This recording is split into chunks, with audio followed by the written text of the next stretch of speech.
Welcome to Christendom Conversations. Together we'll explore the wisdom of the Catholic intellectual tradition, engage with thought-provoking ideas, and uncover deep insights into the perennial questions. We're thrilled to have you with us.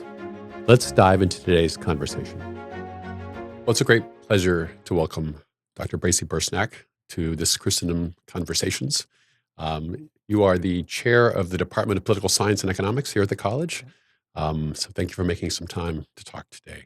Thanks for having me. Could you say a bit about your background, sort of your journey, intellectual, personal? How did you get to where you are now as being a professor of political science and economics? Sure. So I'm from Ohio originally. Went to Miami University in Ohio, and during a summer internship in Washington D.C., I encountered the Intercollegiate Studies Institute and became very interested. I was already interested in politics and conservatism, but I was searching for intellectual conservatism, and that ISI really exposed me to that. And then I became very interested in the question of how the church relates to modernity, and which is a pretty broad question. But that I wanted to go to graduate school to think about that some more. I didn't have a Catholic undergraduate education, so I wanted to go to a Catholic graduate program, and ended up at CUA in DC, starting out in the intellectual history uh, program. So I did that, completed my master's degree, and I enjoyed it. It was a really good program, but in history, you can just kind of describe things. You can't really try and answer some of the problems that you're formulating. And so I switched over to political theory then and got a master's and then eventually Ph.D. in political theory. And I did 6 continuous years of full-time graduate coursework, which is more than really one ought to do. But the good thing about it was that I was able to so obviously I had the degrees in history and political theory, but then I took a lot of coursework in philosophy and a lot of coursework in theology. So it was I made a very interdisciplinary program for myself.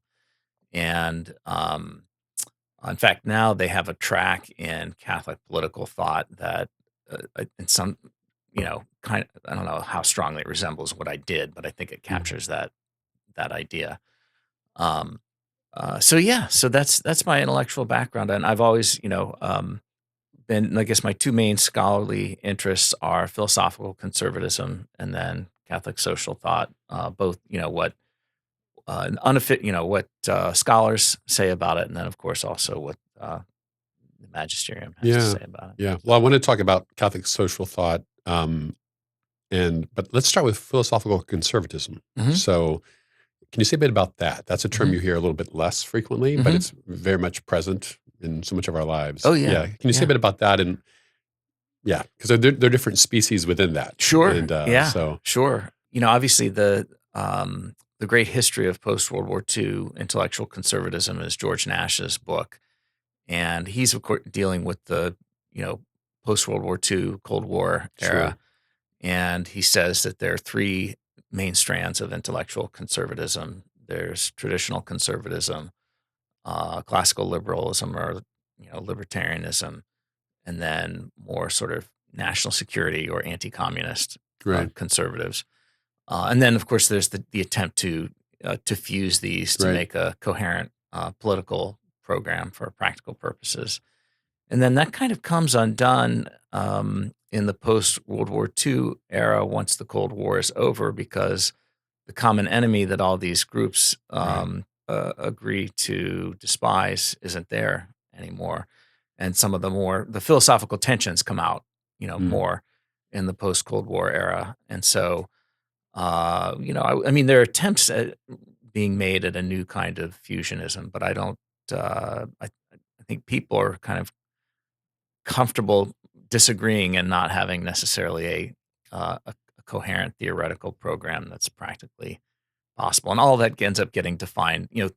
Theorists can come up with their ideas of what intellectual conservatism is, and then really the popular perception is determined by who's leading the party, at a given moment. So, and just the sheer fact of Trump being nominated and then being the dominant figure in the Republican Party for so long has changed the theoretical debates within intellectual conservatism because it's changed what people perceive to be politically viable.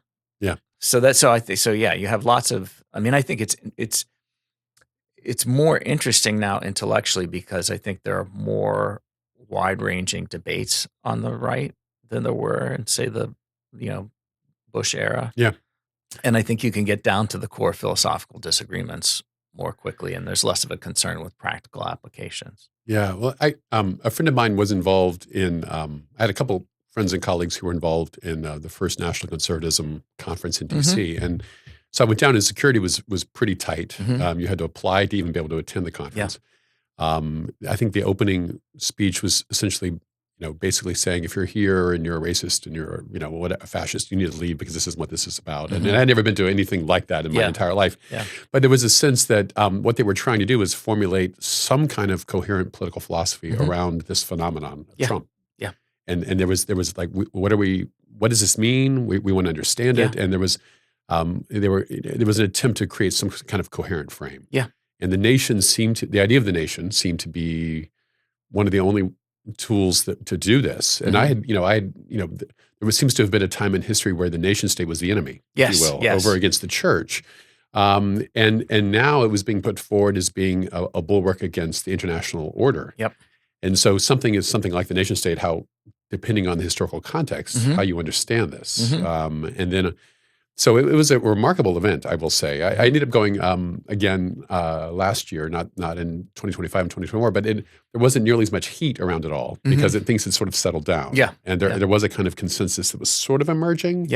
But I didn't have quite the carnival atmosphere. And I remember there were reporters speaking to me at the very first conference what is this about? What brought you here? And they just couldn't figure any of it out. But within a couple of years, it seemed like the theorists had begun to catch up. But there are also tribes that oppose national conservatism as a sort of movement.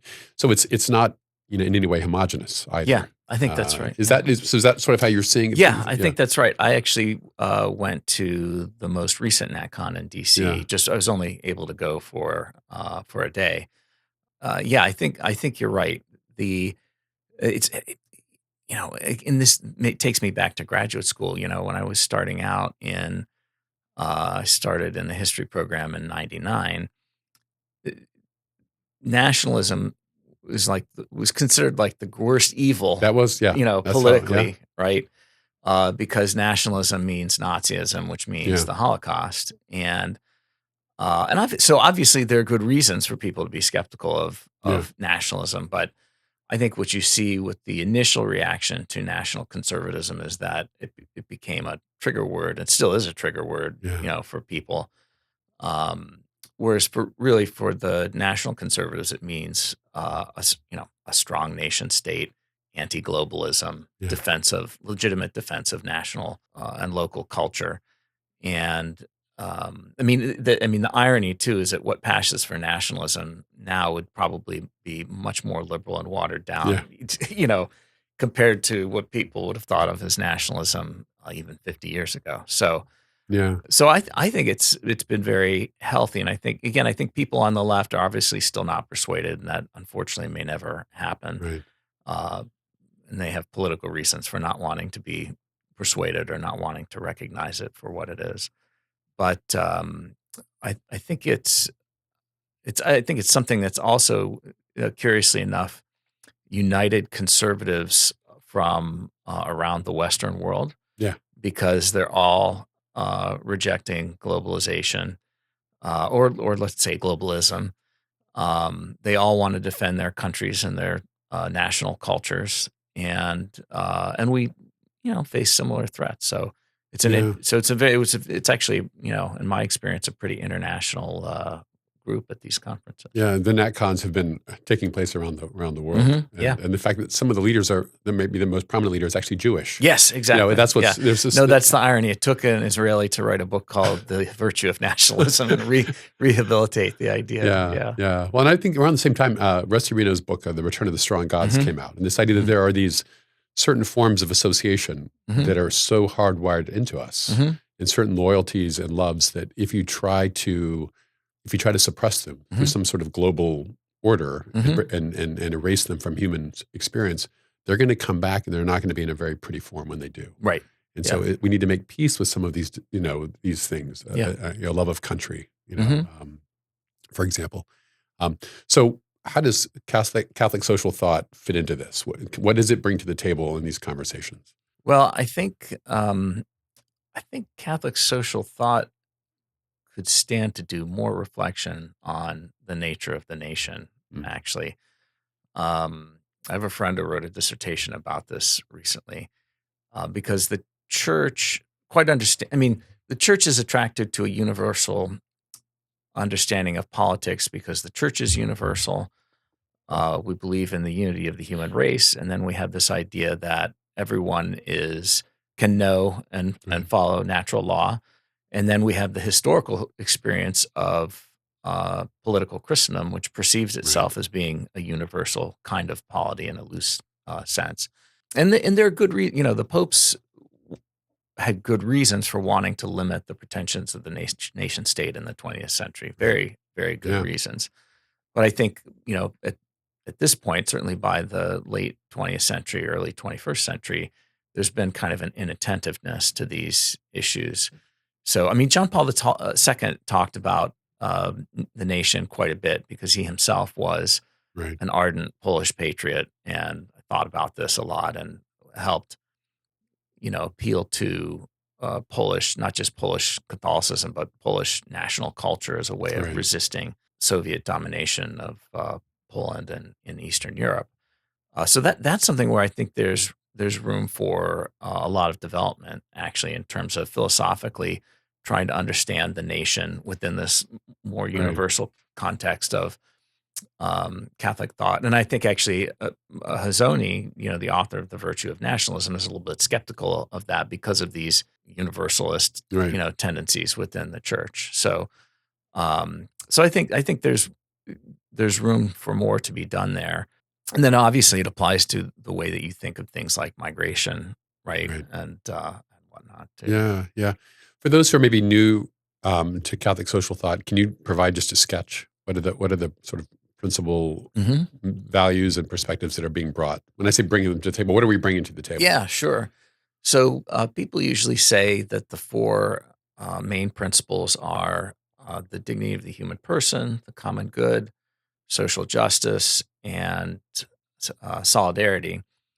And so, with the dignity of the human person, of course, with Boethius's definition that Right. individual substance with a rational nature, and that everyone has a baseline of human dignity that has to be respected.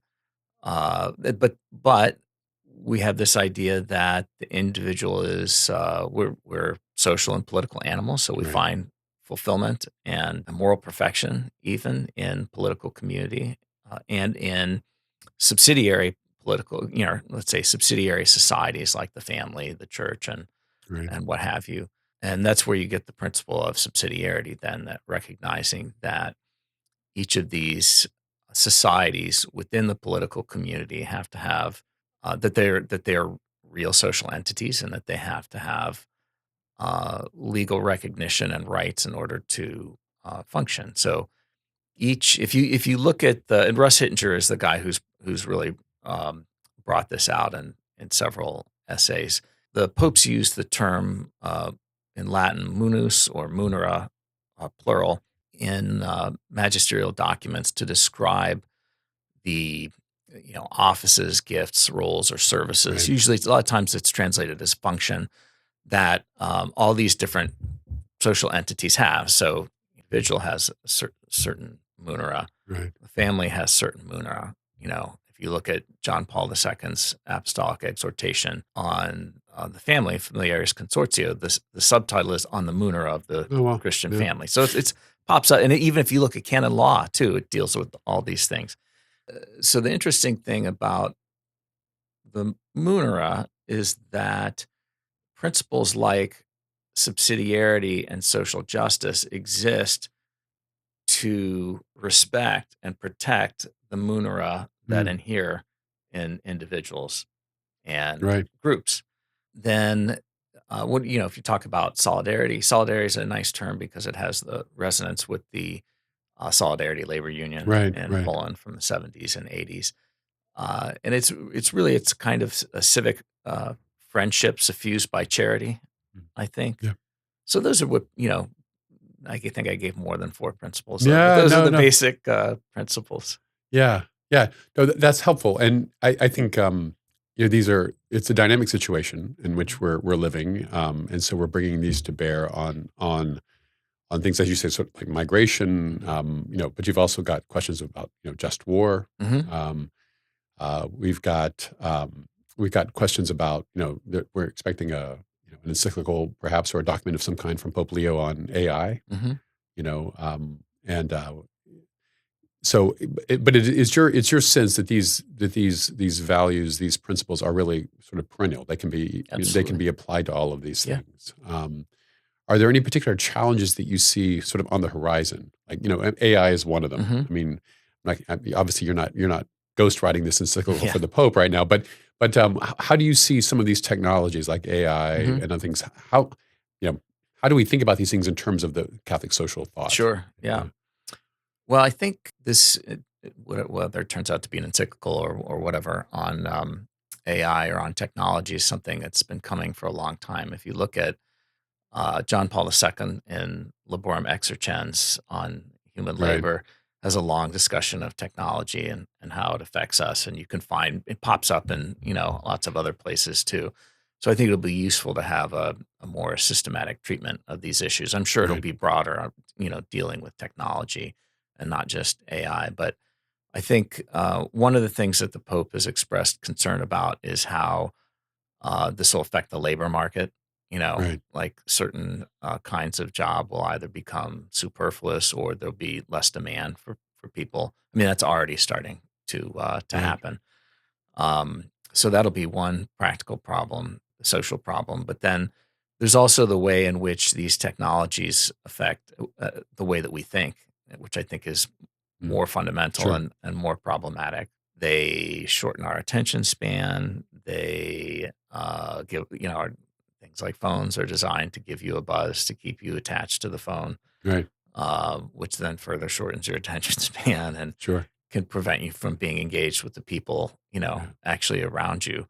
And then we see this actually with all these, or at least a lot of these mass shooters or aspiring mass shooters. They seem to spend way too much time right. online and get down sucked into these holes on the internet. So I would expect that any document he issues would deal with those Right. kinds of problems because they're pretty universal. I think we probably have the problems worse here in the States because we're richer, we can afford more devices, and so we're more plugged in. And I think and as Americans, we like technology a lot, and we always want more of it. So I think we're pretty susceptible and less on guard against the dangers of technology than we really ought to be. Yeah. Well, and we were talking about this before we started recording a bit. Hmm. There's this sense in which Catholic social thought, even though its history, it kind of has a prehistory, Yeah. but then it Hmm. has a more articulated and well-defined history in more Hmm. recent centuries. But then in a way, it applies to almost everything. Yeah. If a human being is involved, Yes. then Catholic social thought can be present and be Hmm. applied.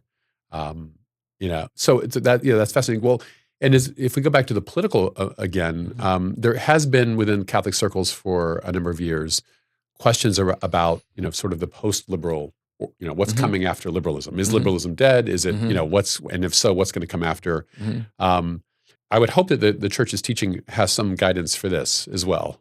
Can you say a bit about sort of how you see the landscape right now and how this teaching can guide us? I mean, if we go into a sort of a more fragmented, order, Hmm. what are the principles that should guide that? Hmm. That's been worked out in various films and various novels about what Hmm. this could look like. Hmm. Um, but what does it mean to think with the mind of the church in this context? Hmm. Well, I think to frame this historically, I would go back to World War II, and you know, there's the church in the 19th century, in the first half of the 20th century, and this is still the case today, right? Is that is the same as the position of Aristotle and Aquinas, which is that you can have whatever kind of regime as long as it serves the common good, and it could be government by the one, the few, or the many, as long as it serves the common good. Right. The church, was fine with that. But there wasn't was not, so there was openness to popular government or democracy on the part of the popes in the 19th and first half of the 20th centuries, but those regimes were not maybe as popular among Catholic intellectuals, and there weren't a lot of successful. There were successful political movements, but there weren't really good examples of successful polities that were based on a kind of proto-Christian democratic philosophy of politics. And then what you see in World War II is Pius XII, in order to combat totalitarianism, both communism and Nazism, really embraces democracy, basically because you can have free elections. You have the principle of written constitutions and rule of law. You have the principle of individual rights, which are protected. So the idea is that then these mechanisms protect against the dangers of totalitarianism. So in that sense, that the popes, beginning with Pius XII, really embraced liberal democracy, and that really has continued down to the present, right? Even though after the sexual revolution of the late '60s, they become more critical, and you see that in John Paul II's Evangelium Vitae and other places where they're really scathingly critical of liberal democracy, but that's because they're not living up to their promise to protect human rights of the unborn and increasingly the aged and infirm. Right. So this liberal order, a certain liberal understanding of this order would be that this is just a natural direction that history is progressively moving toward, right? Whereas in fact, it probably was more of a product of hegemonic American power. At the end of World War II, the United States produced almost half of all the wealth that was produced on the planet. Wow. So we had a lot of power to force people outside of this, Soviet bloc to do what we want and impose our values. And I think, we're still a little bit. I think we're, a little bit under 25% of global GDP. So we're still number one there, and we have the most influence. But I think we basically experienced imperial overreach in the Bush era with the Iraq War and spent trillions of dollars on that war and the war in Afghanistan. I think there's fatigue with this, and we also. I think what you see with economic globalization and the offshoring of all these jobs, and then the rise of this phenomenon of working class people who don't feel like they can get jobs, then they don't get married, and then they don't get married, so they smoke more, drink more, do drugs more, and die younger. It creates all these, or contributes to all these serious social problems. So I think we've realized that the economic order that we created through American power has negative trade-offs for a certain segment of the population, and we spent a lot of money militarily, maybe needlessly, trying to enforce this order. So I think there's less willingness among the American public to spend money to preserve the global, liberal order, and so that I think is receding, and I don't really see that that's going to how that stops. Right, Europeans still believe in it, but the reality of it is the European economy has been stagnant since 2008, and they don't know how to assert themselves internationally without us leading the way. So that's a long-winded, historical approach. But I think so. I think the problem is nobody knows what to do with this, right? And I don't think philosophers have exactly figured it out. Aside from just saying everyone's going to do their own thing now and try not to fight, right? And still that last part's a little disturbing. Yeah, exactly. But I think the church, I think, is still also in the idea of we want to preserve international order because it's peaceful. Obviously, Right. the popes like the free movement of labor around the world, but I'm not sure that that sustainable or that practically speaking that it will. It's certainly not going to endure the way that it has endured since the end of the Cold War. Put it that way. Yeah, that's interesting. Well, and I think of two things. I sort of think of the sort of the the person who wants to read more deeply in the tradition. Hmm. Do you just keep reading and rereading The City of God? Augustine's, is that the solution? It's good for the soul. It is good for the Hmm. soul. But then I also think about families, parents trying to guide the young person. I remember in 2020, one of my kids was really waking up politically, Hmm. was of age, and there was no, there were Trump was going to be the nominee for the Hmm. Republicans. There were all the Democratic primaries um, going on, so there was a lot of speeches available on the conventions. There was we were in the middle of COVID, or COVID was getting going. Hmm. The emergence of Black Lives Matter. There were all these Hmm. things happening. I remember trying to help my member of my family Yeah. navigate these things Hmm. so there's sort of the intellectualist sort of, I want to read a lot of interesting things, but then there's sort of the practical, how should we vote, Hmm. and what should we get involved politically, and how does that? So there's sort of both aspects, and then I think of all the sort of sources that are coming to the front door of a lot of people. In addition to sort of the talking heads on television, and you've got sort of this movement for integralism among Hmm. Catholics. You got the Claremont Review. You've got Hmm. you've got Straussians. You've got all of these streams and threads. How do you navigate that? And do you both on sort of the intellectual side, sort Hmm. of cultivating your own interior reflection and thought about the Hmm. political order, but then also how do you draw the practical lessons out for people Hmm. who are just, maybe they're not that interested in political philosophy or Hmm. political theory, but they just want to be a good citizen, Yeah. and they want to think rightly about the world. Yeah. So, given all of this variety, all of these different opinions, Yeah. when I was a young person, it was really Republicans and Democrats, Yeah. and it's so complicated now, Yeah. and you want to think like a Catholic, Hmm. but how do we navigate this? Yeah. Yeah. Gosh, that's a big question.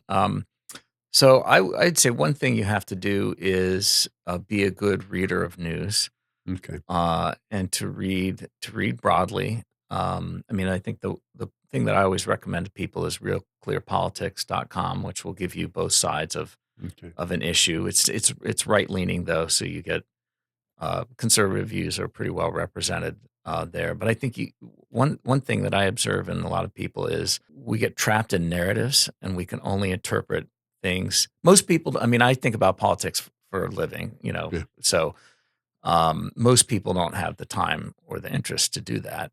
And so it's easier to let's think of it this way.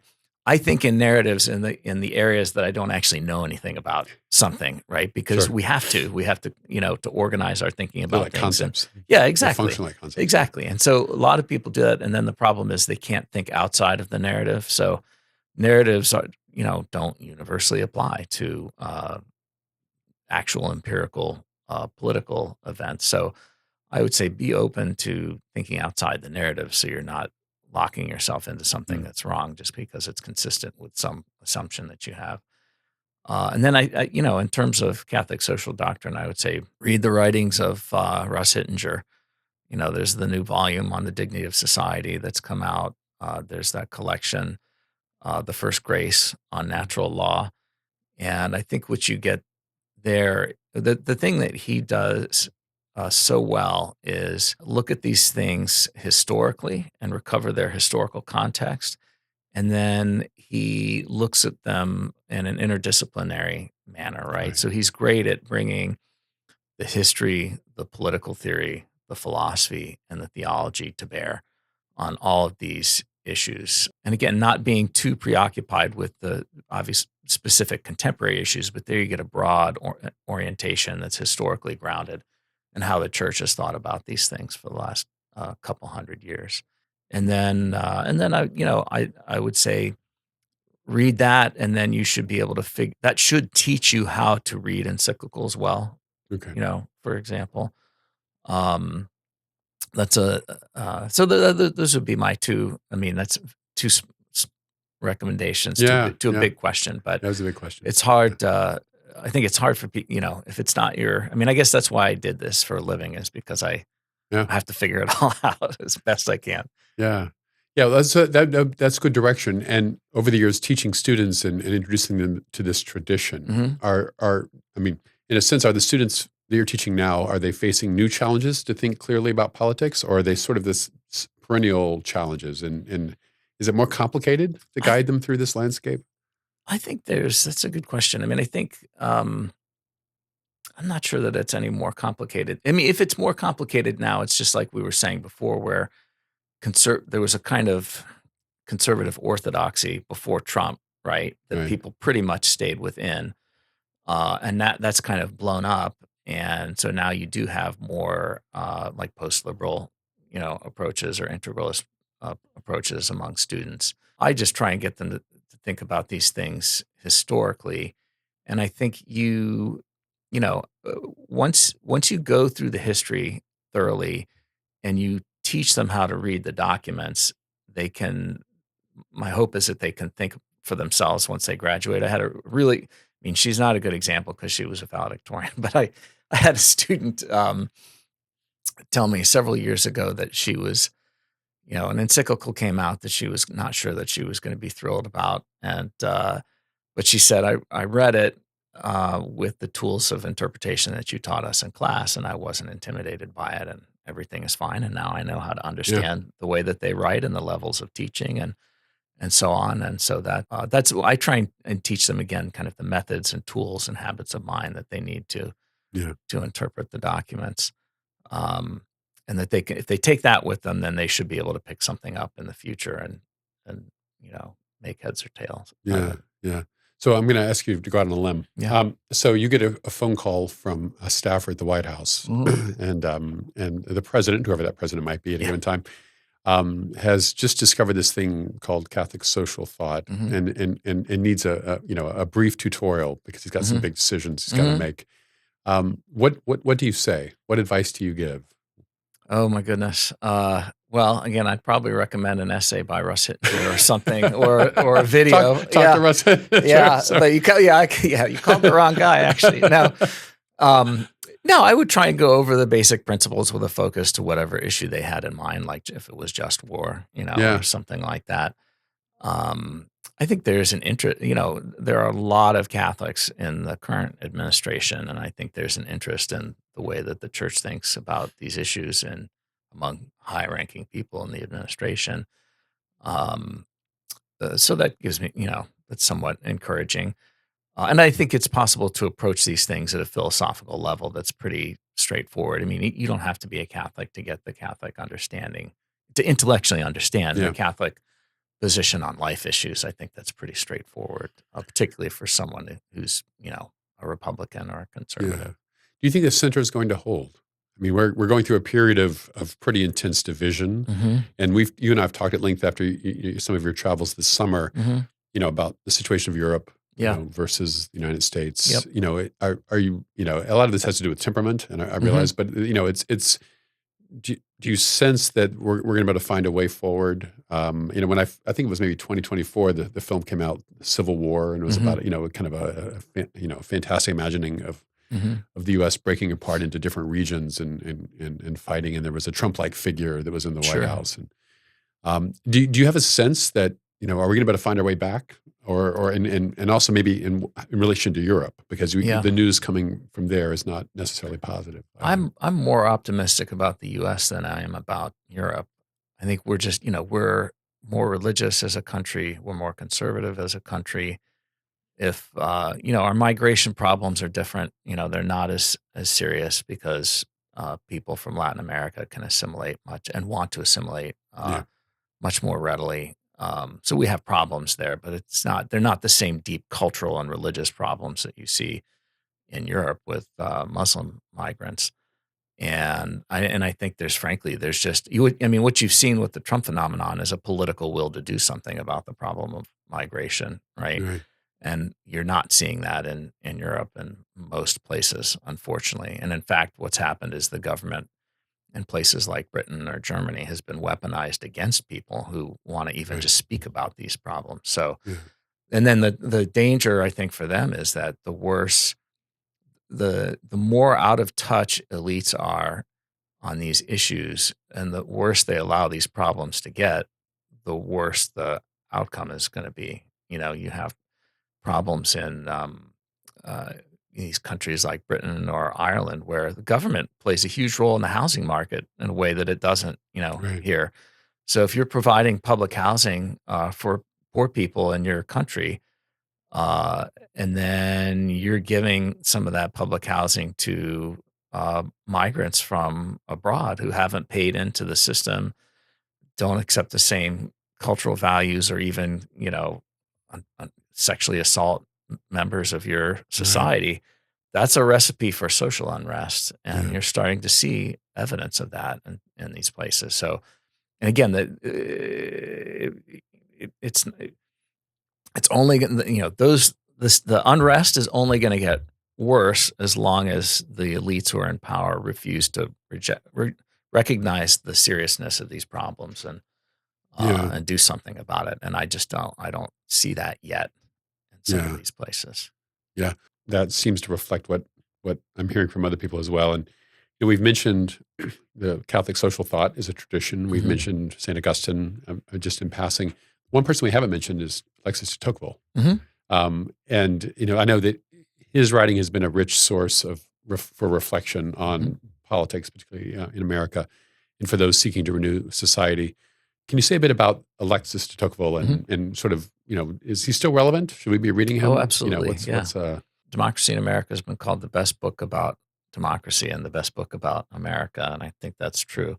And I think just continuing on the theme of the church, he has some interesting writings on Catholicism in the United States that are really geared toward his French audience, right? right? Because after the French Revolution, there's this big debate that really goes on to World War II about whether Republican government is intrinsically hostile to the church, Right. or whether these two things are reconcilable. And he saw that Christianity and democracy and freedom were reconciled happily in the U.S., and was trying to get his friends in France to look at us and consider embracing some form of more popular government and reconciling with that in France. He also has some interesting views about the role of the church in a democratic age where, European Catholicism was very much defined by the aristocratic culture of Europe, and had, he says this really fascinating thing that he doesn't develop very much, that he says Catholicism is a religion of forms. Mm, And some of these forms, he says it's difficult sometimes to know which forms are essential mm, and which forms are inessential. And the problem is, in a democratic age, people don't like forms. They don't like too much ritual. And he says the church is going to have to it's uh, interesting. to Yeah. to deal with this. And I think he really put his finger on something there in terms of the culture of the modern world, which he attributes to democracy, and that there would be a tension between this and the kind of, again, as he says, Catholicism is a religion of form. So which ones are essential and which are inessential? I think Mm. I think Wow. it's always. I wish he had written more about it, but I think he's on to something there. Okay. All right. So we need to read Russ Hittinger. We need to read St. Augustine. We need to read the great, and then whatever Russ Hittinger tells us to read, we'll read Yeah, that. sure. And then we need to read Alexis Stocqueville. Yeah. So good. Well, this is great. We could talk for a lot longer, but Mm. our time is up. But thank you so much for your Thanks time. for having me. It's Okay, been fun. thanks. Thank you for listening to Christendom Conversations. If you enjoyed this episode, be sure to subscribe and leave a review on your favorite podcast platform. To learn more about Christendom College and its mission, visit us at christendom.edu. Until next time, may we all continue to seek the truth, live the faith, and restore all things in Christ. God bless.